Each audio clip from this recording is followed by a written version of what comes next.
السلام عليكم ورحمة الله وبركاته أيها الطلاب والطالبات. اليوم سندرس عن 4 مهارات مهمة لتعلم اللغة العربية. عندنا 4 مهارات. نعم، كم مهارة؟ نعم، كم مهارة؟ 4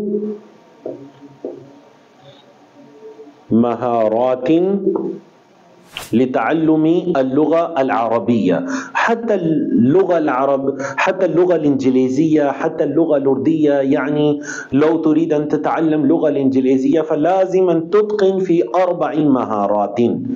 4 skills for Arabic language, for English, for Urdu. حتى لو تريد أن تتعلم اللغة الأردية لازم تتعلم هذه 4 مهارات. ما هي 4 مهارات لتعلم أي اللغة وخاصة لتعلم اللغة العربية؟ فأول مهارة عندنا مهارة الاستماع.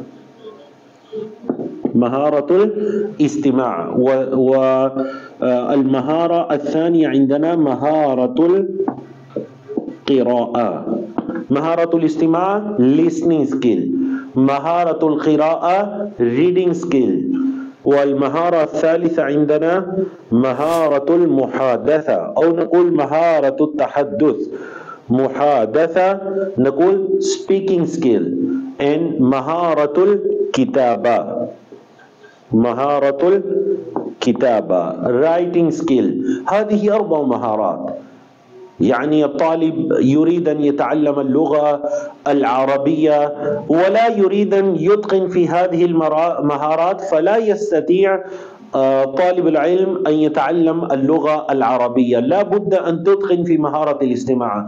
استمع إلى المقاطع العربية، استمع إلى مقاطع اللغة العربية، ولازم أن تقرأ. خذ كتبا باللغة العربية، يعني كل يوم لازم أن تكون عندك قراءة في هذه الكتب. ولازم تتكلم، لازم تتحدث باللغة العربية إذا تريد أن تتقن في اللغة العربية. والمهارة الرابعة المهمة عندنا الكتابة. لازم أن تكتب، حتى لو تكتب على الجوال أو الجهاز لابتوب أو تكتب بالقلم، لازم أن تكتب باللغة العربية لو تريد أن تتقن في مهارة الكتابة. فهذه 4 مهارات عندنا، فإن شاء الله سنتدرب على هذه المهارات في الأيام القادمة بإذن الله.